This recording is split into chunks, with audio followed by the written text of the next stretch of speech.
The last 4 months have been very volatile, with unprecedented events happening. What are markets expecting now? The COVID pandemic has turned the world upside down, and it is likely to leave deep marks, starting from the number of affected families to the way our economies work. Now we are at a crossroad. On one side, institutions have done all they could and more to fight this crisis. We're trying to restart economic activity post-lockdown, bring people back into factories, restaurants, and beaches, and expectations of a COVID-19 vaccine are rising.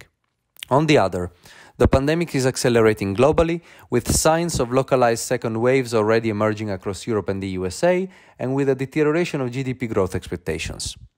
At this stage, markets are very much hostage of headline risk, with the chance of a repeat of a European sovereign crisis out of the picture, but with uncertainty dominating elsewhere.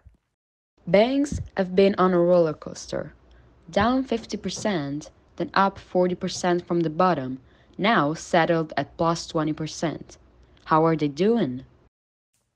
Banks are in much better shape than how they entered previous crises, but this crisis could be a lot worse. Our analysis tells us that banks have enough capital to weather the storm, but they will have to absorb a large shock, and there will be little capital left to restart paying large dividends soon.